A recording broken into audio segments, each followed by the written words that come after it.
마음의 연금술, 빛과 어둠의 끝없는 대화. 안녕하세요. 지혜의 숲을 여행하는 여러분을 환영합니다. 우리 각자의 마음 깊은 곳에서는 단 한순간도 멈추지 않는 대화 혹은 치열한 싸움이 벌어지고 있습니다. 하늘을 날고 싶어하는 영혼의 목소리와 땅의 중력처럼 우리를 붙잡는 본능의 속삭임 사이에서 말이죠. 고대의 연금술사들은 이 내면의 드라마를 신비로운 상징과 언어로 기록했습니다. 그것은 단순히 납을 금으로 바꾸는 기술이 아니었습니다. 바로 우리 자신의 미숙한 영혼을 온전한 황금으로 빚어내는 마음의 변형에 대한 위대한 안내서였죠. 오늘은 위대한 심리학자 칼 융의 수제자 마리 루이제 폰 프란츠의 강의를 통해 아랍 연금술의 심오한 지혜 속으로 들어가 보려 합니다. 이 여정은 어쩌면 당신의 가장 깊은 곳에 숨겨진 빛과 어둠을 마주하는 시간이 될 것입니다. 본격적인 이야기에 앞서 이 지혜의 여정이 여러분의 마음에 울림을 준다면 좋아요와 구독으로 저희와 함께 해주시길 부탁드립니다. 지식을 나누는 여러분의 작은 손길이 또 다른 누군가에게는 큰 빛이 될 수 있습니다. 여러분의 삶에 하나님의 은총과 평화가 늘 함께 하시기를 기도합니다. 이제 연금술의 그림이 보여주는 첫 번째 장면으로 들어가 보겠습니다. 하나의 그림판에는 두 마리의 새가 그려져 있습니다. 한 마리는 날개가 있지만 다른 한 마리는 날개가 없습니다. 날개 달린 새는 위에서 하늘로 솟아오르려 하고 날개 없는 새는 아래에서 그를 붙잡아 땅으로 끌어내리려 합니다. 서로가 서로의 꼬리를 물고 있는 이 모습은 마치 자신의 꼬리를 삼키는 영원한 뱀 우로보로스와 같습니다. 끝나지 않는 순환과 갈등의 상징이죠. 이 두 마리의 새는 무엇을 의미할까요? 폰 프란츠는 날개 없는 새를 붉은 유황이라고 설명합니다. 연금술에서 유황은 격렬하고 때로는 위험하며 강렬한 냄새를 풍기는 물질입니다. 그것은 우리 내면의 가장 원초적이고 강력한 충동, 즉 리비도를 상징합니다. 주체할 수 없는 성적 욕망, 권력을 향한 뜨거운 야망, 혹은 맹목적인 사랑과 같은 것들이 바로 이 붉은 유황입니다. 프로이트가 인간 정신의 근원을 성적 충동에서 찾고 아들러가 권력 유지에서 찾았듯이 인간은 누구나 이 강력한 에너지의 지배를 받습니다. 그것은 우리를 움직이게 하는 원동력이지만 동시에 우리를 파멸로 이끌 수도 있는 위험한 힘입니다. 이 날개 없는 새는 바로 그 땅의 힘, 본능의 세계를 상징합니다. 반면 날개 달린 새는 고귀한 영혼입니다. 우리가 이 원초적인 충동, 즉 붉은 유황을 외면하거나 억누르지 않고 그것을 뜨거운 용기 속에서 직면하고 끓일 때 거기서 피어오르는 증기와 같은 존재입니다. 즉, 본능을 성찰하고 그 의미를 이해하려는 의식적인 노력, 그것이 바로 날개 달린 새, 영혼의 비상입니다. 예를 들어 이룰 수 없는 사랑에 빠져 고통받는 사람이 있다고 상상해 봅시다. 그를 사로잡은 감정은 바로 붉은 유황입니다. 그는 하루에도 수십 번씩 전화를 걸고 편지를 쓰며 상대를 향한 집착에서 벗어나지 못합니다. 이성적으로는 이것이 어리석고 고통스러운 일이라는 것을 알지만 충동은 이성의 목소리를 듣지 않습니다. 이것이 날개 없는 새가 그를 땅으로 끌어내리는 상황입니다. 이때 연금술사가 제안하는 작업은 그 충동을 끓이는 것입니다. 즉, 그 감정에서 도망치지 않고 오히려 적극적으로 그 감정과 대화하고 환상을 펼쳐보는 것입니다. 나는 왜 이 사람에게 이토록 끌리는가? 이 감정이 진정으로 원하는 것은 무엇인가? 라고 스스로에게 묻는 것이죠. 이 과정을 통해 그는 자신의 사랑이 단순한 욕망을 넘어 자신의 내면에 있는 아니마, 즉 내면의 여성상 혹은 잃어버린 영혼의 일부를 투사한 것임을 깨닫게 될 수 있습니다. 이 깨달음이 바로 날개 달린 새, 즉 고귀한 영혼이 피어오르는 순간입니다. 하지만 여기서 진짜 갈등이 시작됩니다. 날개 없는 새는 이 모든 것을 단지 심리적인 것, 환상일 뿐이라며 현실에서의 구체적인 관계를 원하며 땅으로 끌어내리려 합니다. 반면 날개 달린 새는 이 모든 것을 정신적인 성장의 과정으로 이해하며 현실의 집착에서 벗어나 하늘로 날아오르려 합니다. 하나는 모든 것을 현실화하려 하고 다른 하나는 모든 것을 정신화하려 합니다. 이 둘은 서로를 놓지 않은 채 팽팽하게 맞섭니다. 이것이 바로 우리 삶의 근본적인 딜레마입니다. 우리는 이상과 현실, 영혼과 육체, 정신과 물질 사이에서 영원히 갈등합니다. 어느 한쪽을 선택하고 다른 쪽을 버리는 것은 해결책이 될 수 없습니다. 연금술의 그림은 이 갈등이 해결될 수 없는, 그러나 반드시 겪어내야만 하는 과정임을 보여줍니다. 이 팽팽한 긴장 상태야말로 우리를 살아있게 하고 성장하게 하는 원동력입니다. 이제 두 번째 그림으로 넘어가 보겠습니다. 여기에는 두 개의 태양이 그려져 있습니다. 그리고 그 아래에는 겉은 검고 속은 하얀 달이 그려진 구체가 있습니다. 태양은 일반적으로 집단의식, 즉 우리가 속한 사회의 보편적인 가치, 지식, 도덕률을 상징합니다. 우리는 태어나서 학교 교육을 받고 사회의 일원이 되면서 무엇이 옳고 그른지, 어떻게 생각하고 행동해야 하는지를 배웁니다. 이것이 바로 우리 모두를 비추는 집단의식의 태양입니다. 우리는 스스로 생각한다고 믿지만 사실 우리 생각의 대부분은 이 집단적인 태양에 빛을 반사하는 것에 불과할 때가 많습니다. 그런데 왜 태양이 두 개일까요? 폰 프란츠는 이것이 집단의식 내의 갈등을 상징한다고 말합니다. 예를 들어 한 사회 안에 존재하는 서로 다른 두 개의 종교 혹은 대립하는 두 개의 이데올로기처럼 말입니다. 가톨릭과 개신교, 보수와 진보, 자본주의와 사회주의 등 각각의 집단은 자신들의 태양 아래에서 자신들만의 진리가 절대적으로 옳다고 믿으며 살아갑니다. 본문에서는 한 태양은 정의롭게, 다른 태양은 정의롭지 않게 아래 세계를 비춘다고 말합니다. 정의롭지 않은 태양은 하나의 관점만을 고집하는 굳어지고 독단적인 의식을 상징합니다. 이것만이 진리이고 나머지는 모두 틀렸다고 주장하는 닫힌 마음이죠.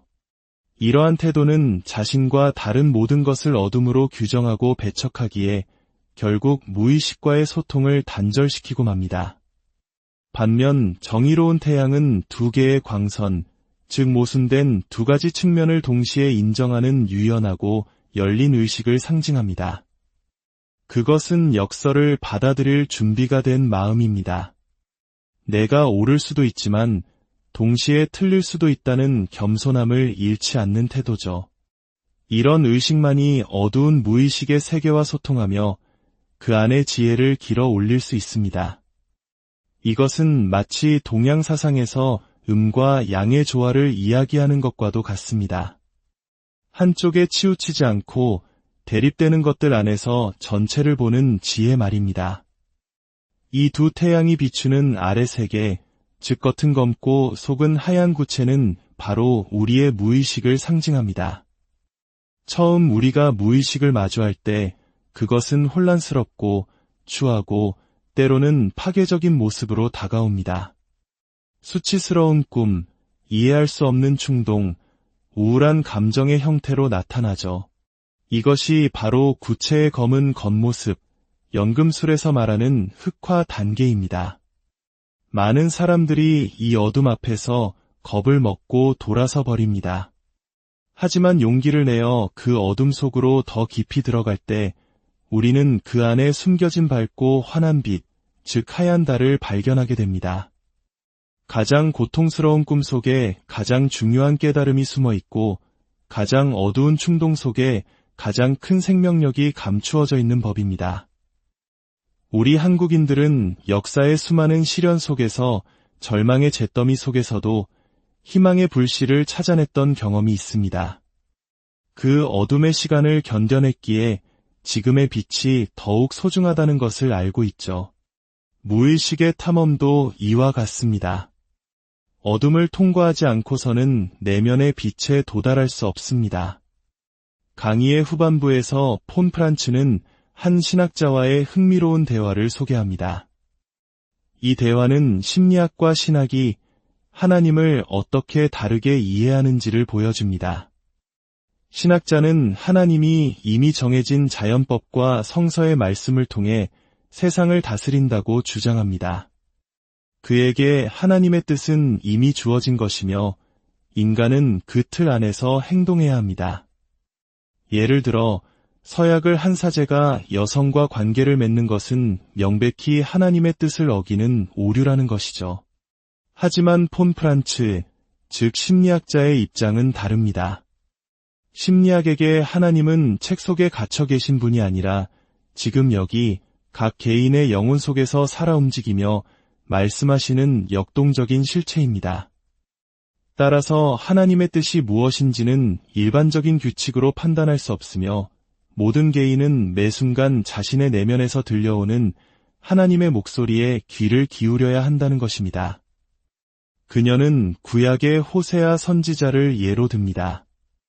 하나님은 호세아에게 음란한 여인과 결혼하라고 명령하셨습니다. 당시의 율법이나 도덕적 기준으로 보면 있을 수 없는 일이었죠. 만약 오늘날 누군가가 하나님이 내게 매춘부와 결혼하라고 하셨다고 말한다면 대부분의 사람들은 그가 미쳤거나 악마에게 속았다고 생각할 것입니다. 하지만 이것이 바로 하나님의 역설입니다. 하나님은 때로 우리의 상식과 기대를 뛰어넘는 방식으로 말씀하시며 우리를 예측 불가능한 모험으로 이끄십니다. 그래서 심리 분석의 과정은 언제나 하나님이 각 개인에게 무엇을 원하실지 아무도 모른다는 겸손한 태도에서 시작됩니다. 분석가는 답을 주는 사람이 아니라 내담자가 자신의 내면 깊은 곳에서 들려오는 신성한 목소리를 들을 수 있도록 돕는 조력자일 뿐입니다. 모든 인간의 삶은 하나님과의 독특하고 유일무이한 만남의 여정인 것입니다. 결국 연금술의 모든 과정은 이처럼 대립하는 것들을 하나로 통합하려는 노력입니다. 날개 달린 새와 날개 없는 새, 태양과 달, 의식과 무의식, 정신과 현실, 심지어 하나님에 대한 신학적 이해와 심리학적 체험까지. 이 모든 갈등이 하나의 용기 안에서 끓어오를 때 우리는 마침내 철학자의 도를 얻게 됩니다. 철학자의 돌이란 신비로운 물질이 아니라 이 모든 대립을 넘어선 온전한 자기 자신, 즉 자기의 실현을 상징합니다. 그것은 어느 한쪽을 없애버리는 것이 아니라 빛과 어둠 모두를 끌어안고 그 둘 사이의 팽팽한 긴장 속에서 춤을 추는 것과 같습니다. 이 이야기는 결국 우리 자신의 이야기입니다.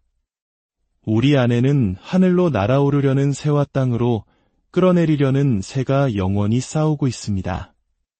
우리를 비추는 태양은 때로는 독단적이고 때로는 모든 것을 포용합니다. 그리고 우리의 가장 깊은 어둠 속에는 우리 자신도 몰랐던 밝은 빛이 숨겨져 있습니다. 이 고대의 지혜가 여러분 각자의 삶 속에서 자신의 빛과 어둠을 끌어안고 더 깊고 온전한 자신으로 나아가는 여정의 작은 등불이 되기를 바랍니다. 오늘 이 긴 여정에 함께해 주셔서 감사합니다. 여러분의 내면에서 벌어지는 끝없는 대화 속에서 부디 평화와 지혜를 발견하시길 기도합니다. 하나님의 깊고 넓은 사랑이 여러분과 늘 함께하길. 마음의 연금술, 빛과 어둠의 끝없는 대화. 안녕하세요. 지혜의 숲을 여행하는 여러분을 환영합니다. 우리 각자의 마음 깊은 곳에서는 단 한순간도 멈추지 않는 대화 혹은 치열한 싸움이 벌어지고 있습니다. 하늘을 날고 싶어하는 영혼의 목소리와 땅의 중력처럼 우리를 붙잡는 본능의 속삭임 사이에서 말이죠. 고대의 연금술사들은 이 내면의 드라마를 신비로운 상징과 언어로 기록했습니다. 그것은 단순히 납을 금으로 바꾸는 기술이 아니었습니다. 바로 우리 자신의 미숙한 영혼을 온전한 황금으로 빚어내는 마음의 변형에 대한 위대한 안내서였죠. 오늘은 위대한 심리학자 칼 융의 수제자 마리 루이제 폰 프란츠의 강의를 통해 아랍 연금술의 심오한 지혜 속으로 들어가 보려 합니다. 이 여정은 어쩌면 당신의 가장 깊은 곳에 숨겨진 빛과 어둠을 마주하는 시간이 될 것입니다. 본격적인 이야기에 앞서 이 지혜의 여정이 여러분의 마음에 울림을 준다면 좋아요와 구독으로 저희와 함께 해주시길 부탁드립니다. 지식을 나누는 여러분의 작은 손길이 또 다른 누군가에게는 큰 빛이 될 수 있습니다. 여러분의 삶에 하나님의 은총과 평화가 늘 함께 하시기를 기도합니다. 이제 연금술의 그림이 보여주는 첫 번째 장면으로 들어가 보겠습니다. 하나의 그림판에는 2마리의 새가 그려져 있습니다. 한 마리는 날개가 있지만 다른 한 마리는 날개가 없습니다. 날개 달린 새는 위에서 하늘로 솟아오르려 하고 날개 없는 새는 아래에서 그를 붙잡아 땅으로 끌어내리려 합니다. 서로가 서로의 꼬리를 물고 있는 이 모습은 마치 자신의 꼬리를 삼키는 영원한 뱀 우로보로스와 같습니다. 끝나지 않는 순환과 갈등의 상징이죠. 이 2마리의 새는 무엇을 의미할까요?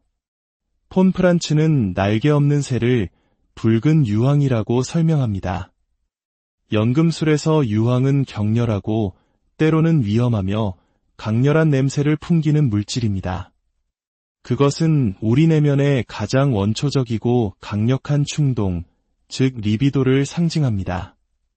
주체할 수 없는 성적 욕망, 권력을 향한 뜨거운 야망, 혹은 맹목적인 사랑과 같은 것들이 바로 이 붉은 유황입니다.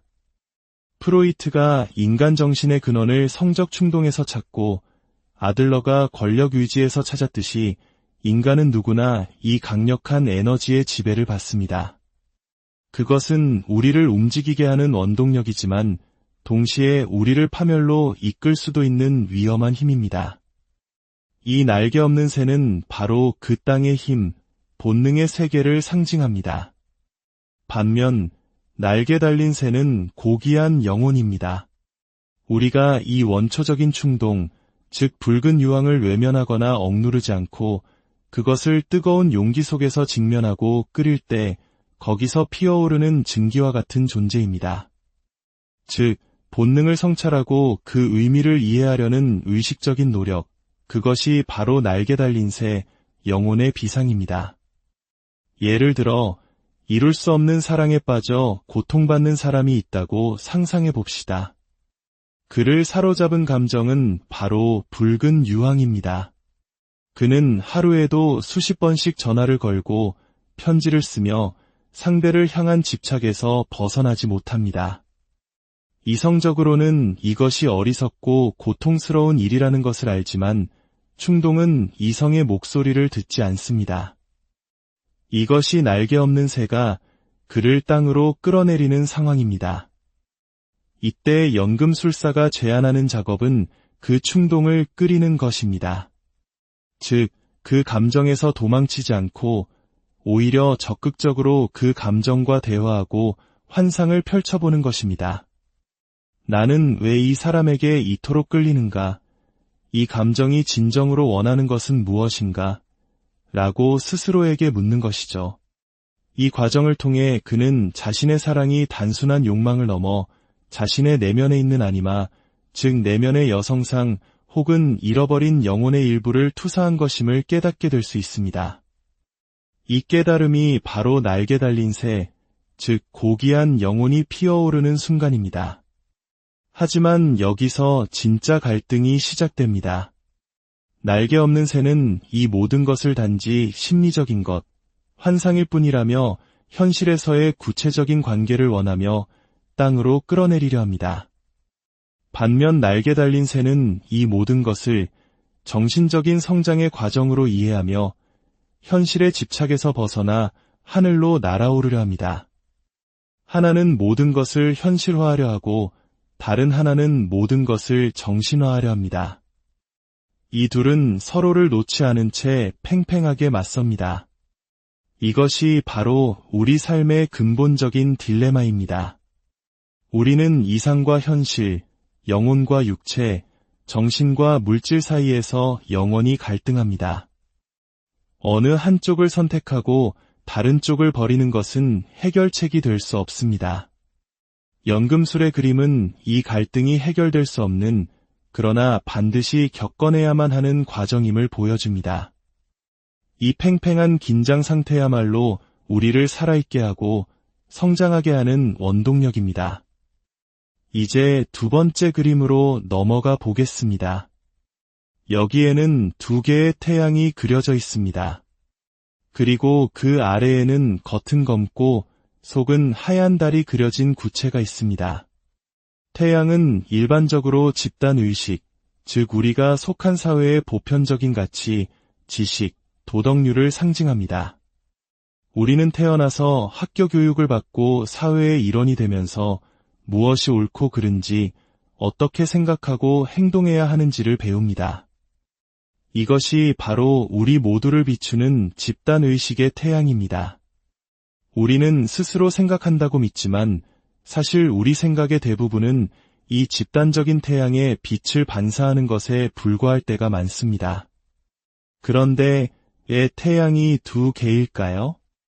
폰 프란츠는 이것이 집단의식 내의 갈등을 상징한다고 말합니다. 예를 들어 한 사회 안에 존재하는 서로 다른 두 개의 종교 혹은 대립하는 두 개의 이데올로기처럼 말입니다. 가톨릭과 개신교, 보수와 진보, 자본주의와 사회주의 등 각각의 집단은 자신들의 태양 아래에서 자신들만의 진리가 절대적으로 옳다고 믿으며 살아갑니다. 본문에서는 한 태양은 정의롭게, 다른 태양은 정의롭지 않게 아래 세계를 비춘다고 말합니다. 정의롭지 않은 태양은 하나의 관점만을 고집하는 굳어지고 독단적인 의식을 상징합니다. 이것만이 진리이고 나머지는 모두 틀렸다고 주장하는 닫힌 마음이죠. 이러한 태도는 자신과 다른 모든 것을 어둠으로 규정하고 배척하기에 결국 무의식과의 소통을 단절시키고 맙니다. 반면 정의로운 태양은 두 개의 광선, 즉 모순된 두 가지 측면을 동시에 인정하는 유연하고 열린 의식을 상징합니다. 그것은 역설을 받아들일 준비가 된 마음입니다. 내가 옳을 수도 있지만 동시에 틀릴 수도 있다는 겸손함을 잃지 않는 태도죠. 이런 의식만이 어두운 무의식의 세계와 소통하며 그 안의 지혜를 길어 올릴 수 있습니다. 이것은 마치 동양 사상에서 음과 양의 조화를 이야기하는 것과도 같습니다. 한쪽에 치우치지 않고 대립되는 것들 안에서 전체를 보는 지혜 말입니다. 이 두 태양이 비추는 아래 세계, 즉 겉은 검고 속은 하얀 구체는 바로 우리의 무의식을 상징합니다. 처음 우리가 무의식을 마주할 때 그것은 혼란스럽고 추하고 때로는 파괴적인 모습으로 다가옵니다. 수치스러운 꿈, 이해할 수 없는 충동, 우울한 감정의 형태로 나타나죠. 이것이 바로 구체의 검은 겉모습, 연금술에서 말하는 흑화 단계입니다. 많은 사람들이 이 어둠 앞에서 겁을 먹고 돌아서 버립니다. 하지만 용기를 내어 그 어둠 속으로 더 깊이 들어갈 때 우리는 그 안에 숨겨진 밝고 환한 빛, 즉 하얀 달을 발견하게 됩니다. 가장 고통스러운 꿈 속에 가장 중요한 깨달음이 숨어 있고 가장 어두운 충동 속에 가장 큰 생명력이 감추어져 있는 법입니다. 우리 한국인들은 역사의 수많은 시련 속에서 절망의 잿더미 속에서도 희망의 불씨를 찾아냈던 경험이 있습니다. 그 어둠의 시간을 견뎌냈기에 지금의 빛이 더욱 소중하다는 것을 알고 있죠. 무의식의 탐험도 이와 같습니다. 어둠을 통과하지 않고서는 내면의 빛에 도달할 수 없습니다. 강의의 후반부에서 폰 프란츠는 한 신학자와의 흥미로운 대화를 소개합니다. 이 대화는 심리학과 신학이 하나님을 어떻게 다르게 이해하는지를 보여줍니다. 신학자는 하나님이 이미 정해진 자연법과 성서의 말씀을 통해 세상을 다스린다고 주장합니다. 그에게 하나님의 뜻은 이미 주어진 것이며 인간은 그 틀 안에서 행동해야 합니다. 예를 들어 서약을 한 사제가 여성과 관계를 맺는 것은 명백히 하나님의 뜻을 어기는 오류라는 것이죠. 하지만 폰 프란츠, 즉 심리학자의 입장은 다릅니다. 심리학에게 하나님은 책 속에 갇혀 계신 분이 아니라 지금 여기 각 개인의 영혼 속에서 살아 움직이며 말씀하시는 역동적인 실체입니다. 따라서 하나님의 뜻이 무엇인지는 일반적인 규칙으로 판단할 수 없으며 모든 개인은 매 순간 자신의 내면에서 들려오는 하나님의 목소리에 귀를 기울여야 한다는 것입니다. 그녀는 구약의 호세아 선지자를 예로 듭니다. 하나님은 호세아에게 음란한 여인과 결혼하라고 명령하셨습니다. 당시의 율법이나 도덕적 기준으로 보면 있을 수 없는 일이었죠. 만약 오늘날 누군가가 하나님이 내게 매춘부와 결혼하라고 하셨다고 말한다면 대부분의 사람들은 그가 미쳤거나 악마에게 속았다고 생각할 것입니다. 하지만 이것이 바로 하나님의 역설입니다. 하나님은 때로 우리의 상식과 기대를 뛰어넘는 방식으로 말씀하시며 우리를 예측 불가능한 모험으로 이끄십니다. 그래서 심리 분석의 과정은 언제나 하나님이 각 개인에게 무엇을 원하실지 아무도 모른다는 겸손한 태도에서 시작됩니다. 분석가는 답을 주는 사람이 아니라 내담자가 자신의 내면 깊은 곳에서 들려오는 신성한 목소리를 들을 수 있도록 돕는 조력자일 뿐입니다. 모든 인간의 삶은 하나님과의 독특하고 유일무이한 만남의 여정인 것입니다. 결국 연금술의 모든 과정은 이처럼 대립하는 것들을 하나로 통합하려는 노력입니다. 날개 달린 새와 날개 없는 새, 태양과 달, 의식과 무의식, 정신과 현실, 심지어 하나님에 대한 신학적 이해와 심리학적 체험까지 이 모든 갈등이 하나의 용기 안에서 끓어오를 때 우리는 마침내 철학자의 도를 얻게 됩니다. 철학자의 돌이란 신비로운 물질이 아니라 이 모든 대립을 넘어선 온전한 자기 자신, 즉 자기의 실현을 상징합니다.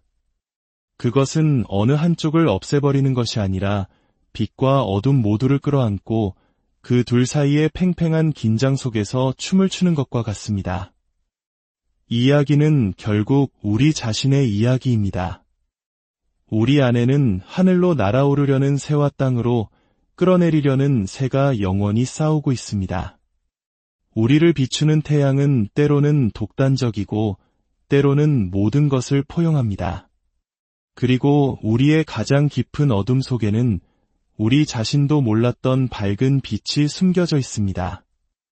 이 고대의 지혜가 여러분 각자의 삶 속에서 자신의 빛과 어둠을 끌어안고 더 깊고 온전한 자신으로 나아가는 여정의 작은 등불이 되기를 바랍니다. 오늘 이 긴 여정에 함께 해주셔서 감사합니다. 여러분의 내면에서 벌어지는 끝없는 대화 속에서 부디 평화와 지혜를 발견하시길 기도합니다. 하나님의 깊고 넓은 사랑이 여러분과 늘 함께하길. 마음의 연금술, 빛과 어둠의 끝없는 대화. 안녕하세요. 지혜의 숲을 여행하는 여러분을 환영합니다. 우리 각자의 마음 깊은 곳에서는 단 한순간도 멈추지 않는 대화 혹은 치열한 싸움이 벌어지고 있습니다. 하늘을 날고 싶어하는 영혼의 목소리와 땅의 중력처럼 우리를 붙잡는 본능의 속삭임 사이에서 말이죠. 고대의 연금술사들은 이 내면의 드라마를 신비로운 상징과 언어로 기록했습니다.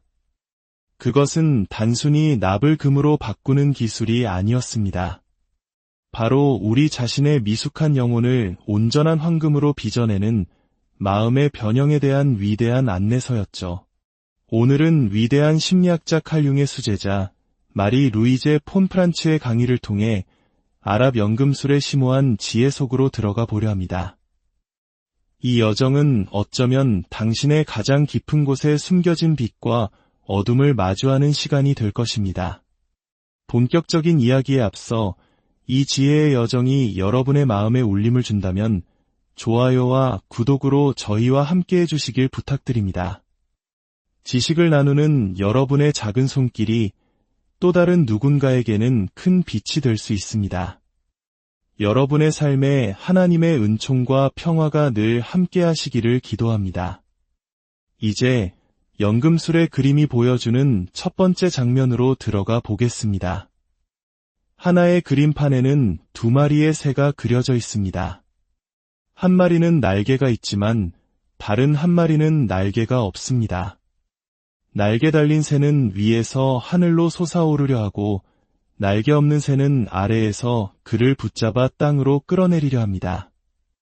서로가 서로의 꼬리를 물고 있는 이 모습은 마치 자신의 꼬리를 삼키는 영원한 뱀 우로보로스와 같습니다. 끝나지 않는 순환과 갈등의 상징이죠. 이 2마리의 새는 무엇을 의미할까요?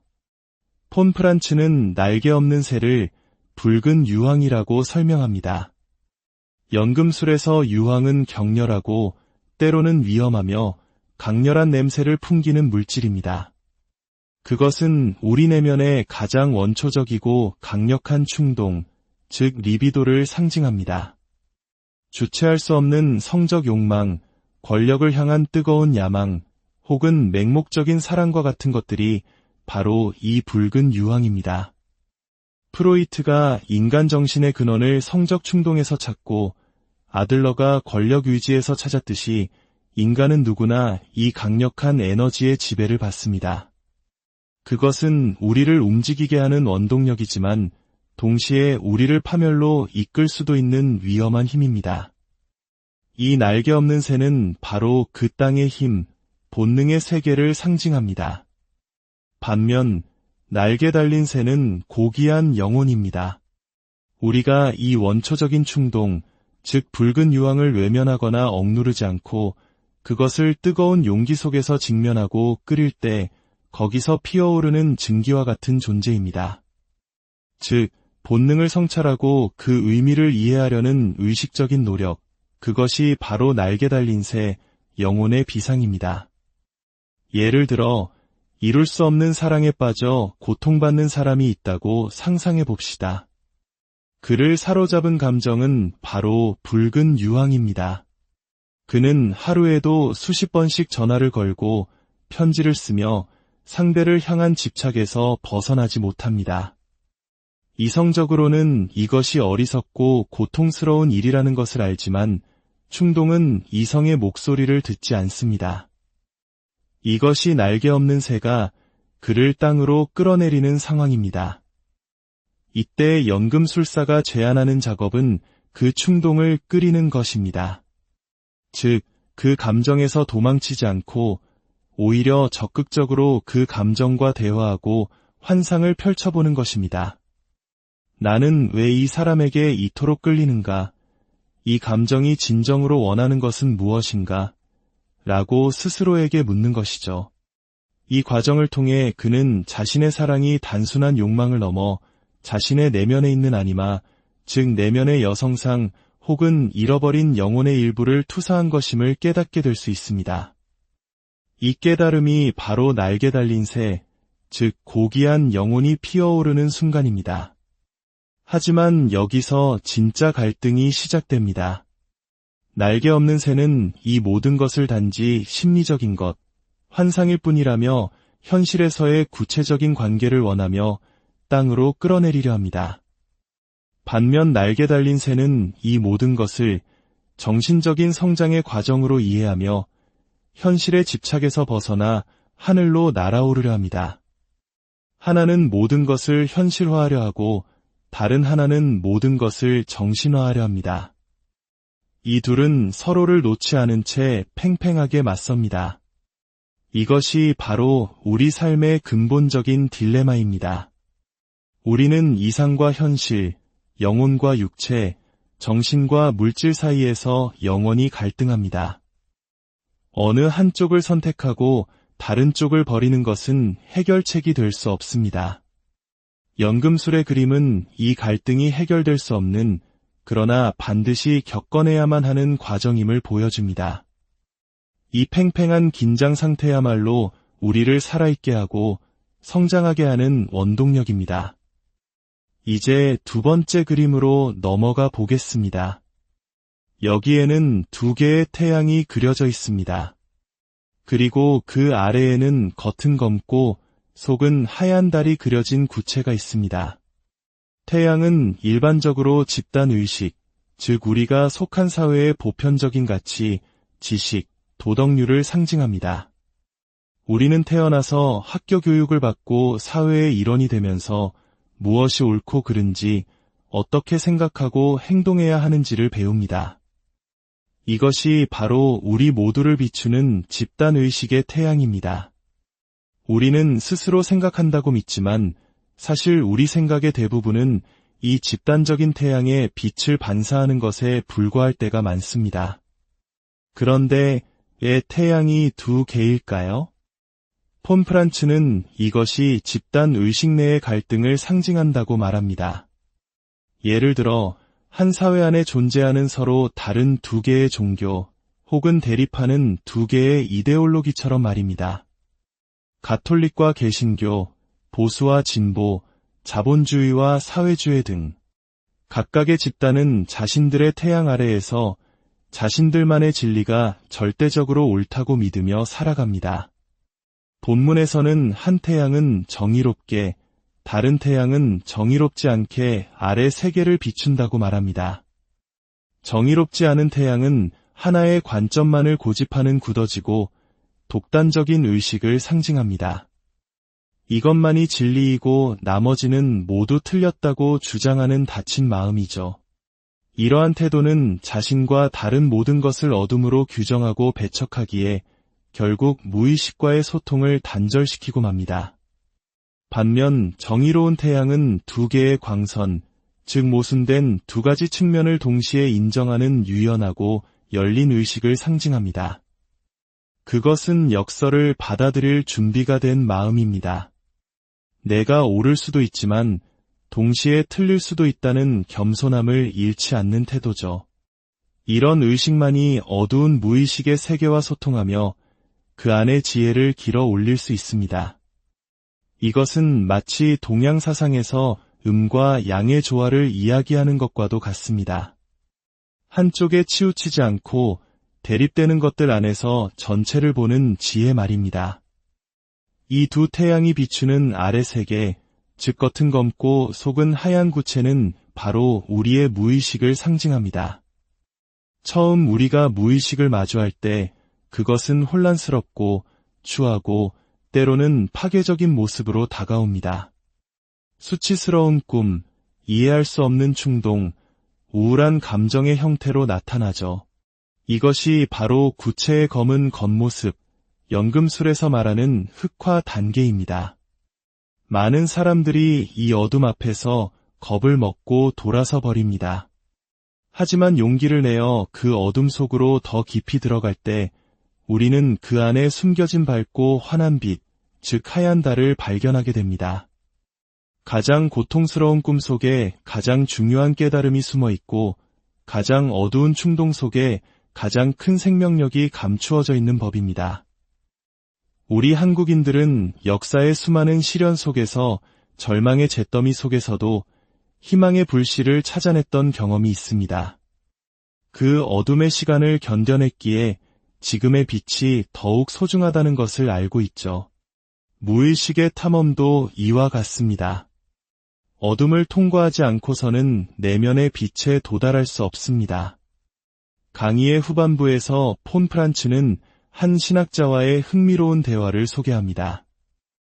이 대화는 심리학과 신학이 하나님을 어떻게 다르게 이해하는지를 보여줍니다.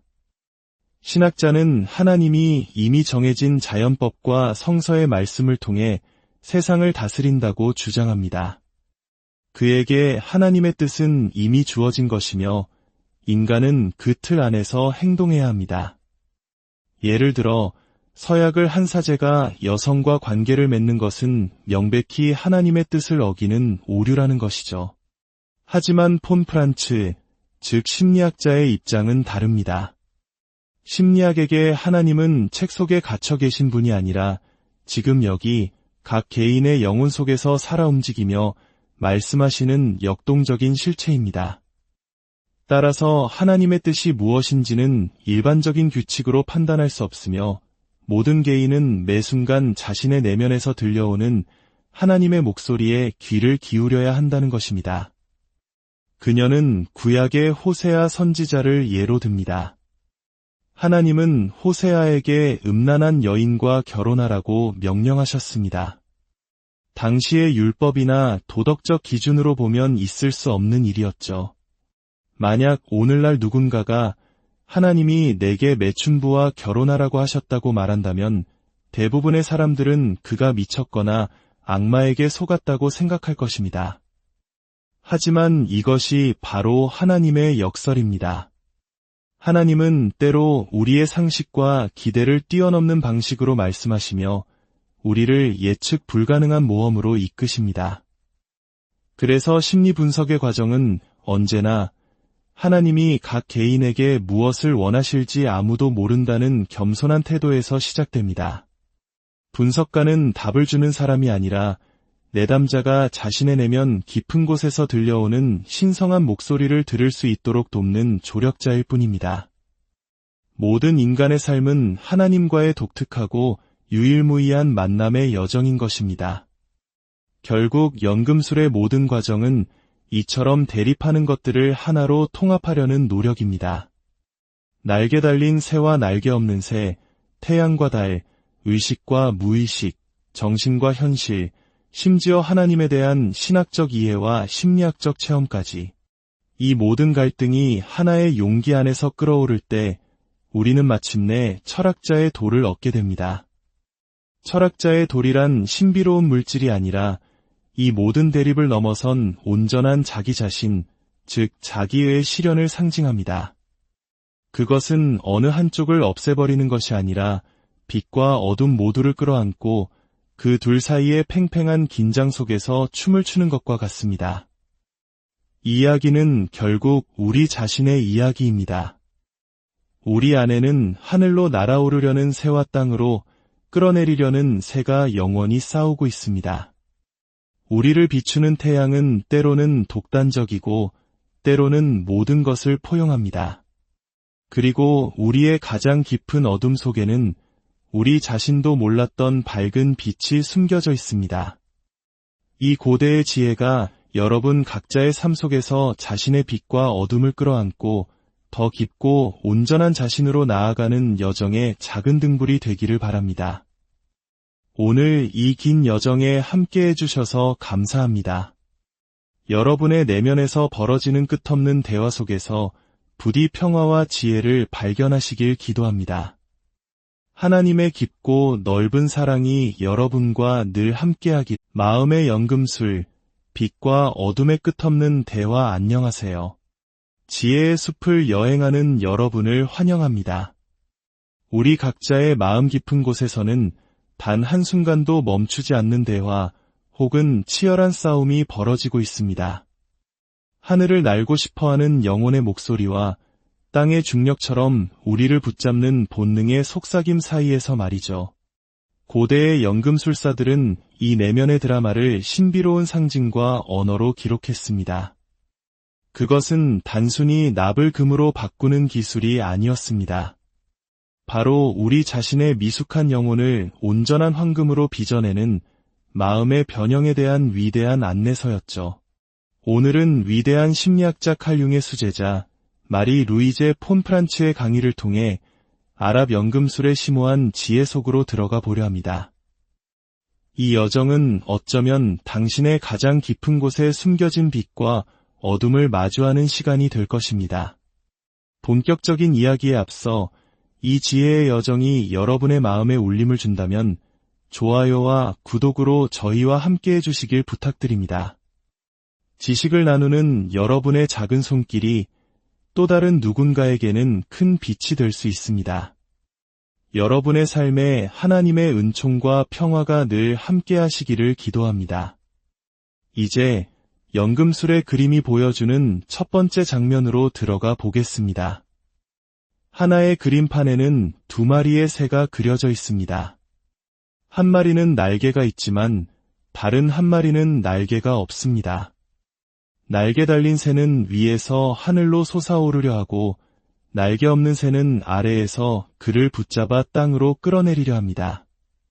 서로가 서로의 꼬리를 물고 있는 이 모습은 마치 자신의 꼬리를 삼키는 영원한 뱀 우로보로스와 같습니다. 끝나지 않는 순환과 갈등의 상징이죠. 이 두 마리의 새는 무엇을 의미할까요? 폰 프란츠는 날개 없는 새를 붉은 유황이라고 설명합니다. 연금술에서 유황은 격렬하고 때로는 위험하며 강렬한 냄새를 풍기는 물질입니다. 그것은 우리 내면의 가장 원초적이고 강력한 충동, 즉 리비도를 상징합니다. 주체할 수 없는 성적 욕망, 권력을 향한 뜨거운 야망, 혹은 맹목적인 사랑과 같은 것들이 바로 이 붉은 유황입니다. 프로이트가 인간 정신의 근원을 성적 충동에서 찾고 아들러가 권력 유지에서 찾았듯이 인간은 누구나 이 강력한 에너지의 지배를 받습니다. 그것은 우리를 움직이게 하는 원동력이지만 동시에 우리를 파멸로 이끌 수도 있는 위험한 힘입니다. 이 날개 없는 새는 바로 그 땅의 힘, 본능의 세계를 상징합니다. 반면 날개 달린 새는 고귀한 영혼입니다. 우리가 이 원초적인 충동, 즉 붉은 유황을 외면하거나 억누르지 않고 그것을 뜨거운 용기 속에서 직면하고 끓일 때 거기서 피어오르는 증기와 같은 존재입니다. 즉, 본능을 성찰하고 그 의미를 이해하려는 의식적인 노력, 그것이 바로 날개 달린 새, 영혼의 비상입니다. 예를 들어, 이룰 수 없는 사랑에 빠져 고통받는 사람이 있다고 상상해 봅시다. 그를 사로잡은 감정은 바로 붉은 유황입니다. 그는 하루에도 수십 번씩 전화를 걸고 편지를 쓰며 상대를 향한 집착에서 벗어나지 못합니다. 이성적으로는 이것이 어리석고 고통스러운 일이라는 것을 알지만 충동은 이성의 목소리를 듣지 않습니다. 이것이 날개 없는 새가 그를 땅으로 끌어내리는 상황입니다. 이때 연금술사가 제안하는 작업은 그 충동을 끓이는 것입니다. 즉, 그 감정에서 도망치지 않고 오히려 적극적으로 그 감정과 대화하고 환상을 펼쳐보는 것입니다. 나는 왜 이 사람에게 이토록 끌리는가? 이 감정이 진정으로 원하는 것은 무엇인가? 라고 스스로에게 묻는 것이죠. 이 과정을 통해 그는 자신의 사랑이 단순한 욕망을 넘어 자신의 내면에 있는 아니마, 즉 내면의 여성상 혹은 잃어버린 영혼의 일부를 투사한 것임을 깨닫게 될 수 있습니다. 이 깨달음이 바로 날개 달린 새, 즉 고귀한 영혼이 피어오르는 순간입니다. 하지만 여기서 진짜 갈등이 시작됩니다. 날개 없는 새는 이 모든 것을 단지 심리적인 것, 환상일 뿐이라며 현실에서의 구체적인 관계를 원하며 땅으로 끌어내리려 합니다. 반면 날개 달린 새는 이 모든 것을 정신적인 성장의 과정으로 이해하며 현실의 집착에서 벗어나 하늘로 날아오르려 합니다. 하나는 모든 것을 현실화하려 하고 다른 하나는 모든 것을 정신화하려 합니다. 이 둘은 서로를 놓지 않은 채 팽팽하게 맞섭니다. 이것이 바로 우리 삶의 근본적인 딜레마입니다. 우리는 이상과 현실, 영혼과 육체, 정신과 물질 사이에서 영원히 갈등합니다. 어느 한쪽을 선택하고 다른 쪽을 버리는 것은 해결책이 될 수 없습니다. 연금술의 그림은 이 갈등이 해결될 수 없는, 그러나 반드시 겪어내야만 하는 과정임을 보여줍니다. 이 팽팽한 긴장 상태야말로 우리를 살아있게 하고 성장하게 하는 원동력입니다. 이제 두 번째 그림으로 넘어가 보겠습니다. 여기에는 두 개의 태양이 그려져 있습니다. 그리고 그 아래에는 겉은 검고 속은 하얀 달이 그려진 구체가 있습니다. 태양은 일반적으로 집단의식, 즉 우리가 속한 사회의 보편적인 가치, 지식, 도덕률을 상징합니다. 우리는 태어나서 학교 교육을 받고 사회의 일원이 되면서 무엇이 옳고 그른지, 어떻게 생각하고 행동해야 하는지를 배웁니다. 이것이 바로 우리 모두를 비추는 집단의식의 태양입니다. 우리는 스스로 생각한다고 믿지만 사실 우리 생각의 대부분은 이 집단적인 태양에 빛을 반사하는 것에 불과할 때가 많습니다. 그런데 왜 태양이 두 개일까요? 폰 프란츠는 이것이 집단의식 내의 갈등을 상징한다고 말합니다. 예를 들어 한 사회 안에 존재하는 서로 다른 두 개의 종교 혹은 대립하는 두 개의 이데올로기처럼 말입니다. 가톨릭과 개신교, 보수와 진보, 자본주의와 사회주의 등 각각의 집단은 자신들의 태양 아래에서 자신들만의 진리가 절대적으로 옳다고 믿으며 살아갑니다. 본문에서는 한 태양은 정의롭게, 다른 태양은 정의롭지 않게 아래 세계를 비춘다고 말합니다. 정의롭지 않은 태양은 하나의 관점만을 고집하는 굳어지고 독단적인 의식을 상징합니다. 이것만이 진리이고 나머지는 모두 틀렸다고 주장하는 닫힌 마음이죠. 이러한 태도는 자신과 다른 모든 것을 어둠으로 규정하고 배척하기에 결국 무의식과의 소통을 단절시키고 맙니다. 반면 정의로운 태양은 두 개의 광선, 즉 모순된 두 가지 측면을 동시에 인정하는 유연하고 열린 의식을 상징합니다. 그것은 역설을 받아들일 준비가 된 마음입니다. 내가 옳을 수도 있지만 동시에 틀릴 수도 있다는 겸손함을 잃지 않는 태도죠. 이런 의식만이 어두운 무의식의 세계와 소통하며 그 안의 지혜를 길어 올릴 수 있습니다. 이것은 마치 동양 사상에서 음과 양의 조화를 이야기하는 것과도 같습니다. 한쪽에 치우치지 않고 대립되는 것들 안에서 전체를 보는 지혜 말입니다. 이 두 태양이 비추는 아래 세계, 즉 겉은 검고 속은 하얀 구체는 바로 우리의 무의식을 상징합니다. 처음 우리가 무의식을 마주할 때 그것은 혼란스럽고 추하고 때로는 파괴적인 모습으로 다가옵니다. 수치스러운 꿈, 이해할 수 없는 충동, 우울한 감정의 형태로 나타나죠. 이것이 바로 구체의 검은 겉모습, 연금술에서 말하는 흑화 단계입니다. 많은 사람들이 이 어둠 앞에서 겁을 먹고 돌아서 버립니다. 하지만 용기를 내어 그 어둠 속으로 더 깊이 들어갈 때 우리는 그 안에 숨겨진 밝고 환한 빛, 즉 하얀 달을 발견하게 됩니다. 가장 고통스러운 꿈 속에 가장 중요한 깨달음이 숨어 있고 가장 어두운 충동 속에 가장 큰 생명력이 감추어져 있는 법입니다. 우리 한국인들은 역사의 수많은 시련 속에서 절망의 잿더미 속에서도 희망의 불씨를 찾아냈던 경험이 있습니다. 그 어둠의 시간을 견뎌냈기에 지금의 빛이 더욱 소중하다는 것을 알고 있죠. 무의식의 탐험도 이와 같습니다. 어둠을 통과하지 않고서는 내면의 빛에 도달할 수 없습니다. 강의의 후반부에서 폰 프란츠는 한 신학자와의 흥미로운 대화를 소개합니다. 이 대화는 심리학과 신학이 하나님을 어떻게 다르게 이해하는지를 보여줍니다. 신학자는 하나님이 이미 정해진 자연법과 성서의 말씀을 통해 세상을 다스린다고 주장합니다. 그에게 하나님의 뜻은 이미 주어진 것이며 인간은 그 틀 안에서 행동해야 합니다. 예를 들어 서약을 한 사제가 여성과 관계를 맺는 것은 명백히 하나님의 뜻을 어기는 오류라는 것이죠. 하지만 폰 프란츠, 즉 심리학자의 입장은 다릅니다. 심리학에게 하나님은 책 속에 갇혀 계신 분이 아니라 지금 여기 각 개인의 영혼 속에서 살아 움직이며 말씀하시는 역동적인 실체입니다. 따라서 하나님의 뜻이 무엇인지는 일반적인 규칙으로 판단할 수 없으며 모든 개인은 매 순간 자신의 내면에서 들려오는 하나님의 목소리에 귀를 기울여야 한다는 것입니다.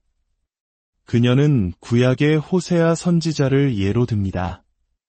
하나님은 호세아에게 음란한 여인과 결혼하라고 명령하셨습니다. 당시의 율법이나 도덕적 기준으로 보면 있을 수 없는 일이었죠.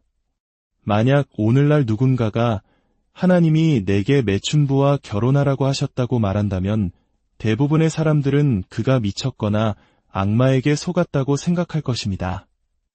하지만 이것이 바로 하나님의 역설입니다. 하나님은 때로 우리의 상식과 기대를 뛰어넘는 방식으로 말씀하시며 우리를 예측 불가능한 모험으로 이끄십니다.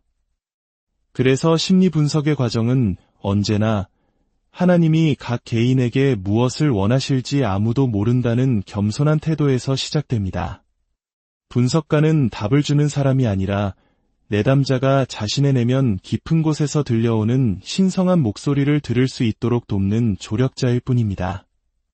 모든 인간의 삶은 하나님과의 독특하고 유일무이한 만남의 여정인 것입니다. 결국 연금술의 모든 과정은 이처럼 대립하는 것들을 하나로 통합하려는 노력입니다.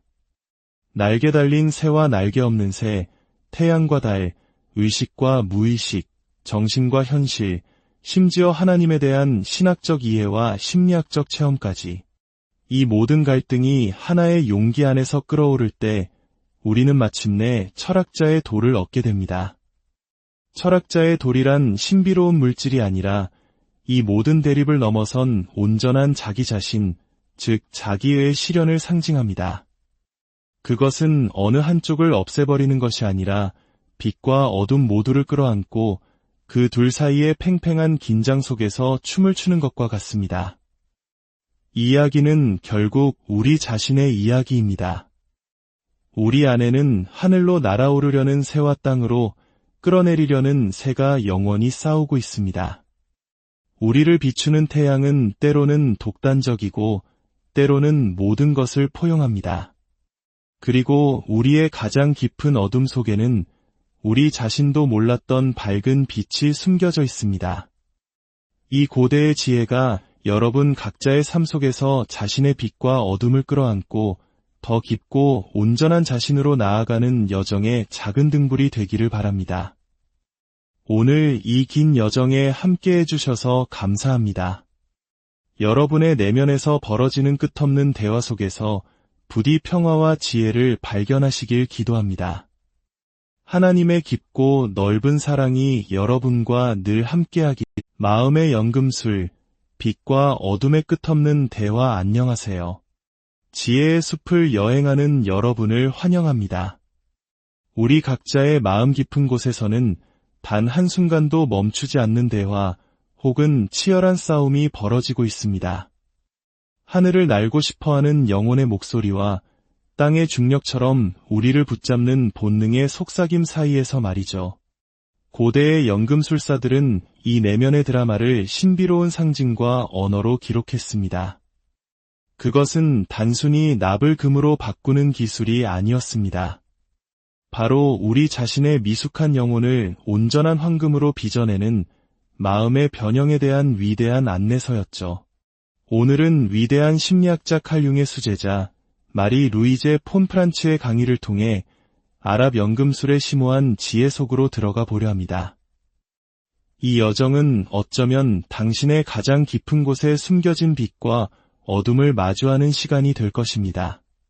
본격적인 이야기에 앞서 이 지혜의 여정이 여러분의 마음에 울림을 준다면 좋아요와 구독으로 저희와 함께 해주시길 부탁드립니다. 지식을 나누는 여러분의 작은 손길이 또 다른 누군가에게는 큰 빛이 될 수 있습니다. 여러분의 삶에 하나님의 은총과 평화가 늘 함께 하시기를 기도합니다. 이제 연금술의 그림이 보여주는 첫 번째 장면으로 들어가 보겠습니다. 하나의 그림판에는 두 마리의 새가 그려져 있습니다.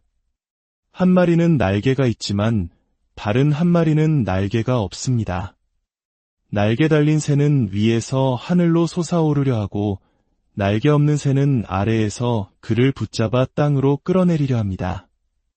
서로가 서로의 꼬리를 물고 있는 이 모습은 마치 자신의 꼬리를 삼키는 영원한 뱀 우로보로스와 같습니다.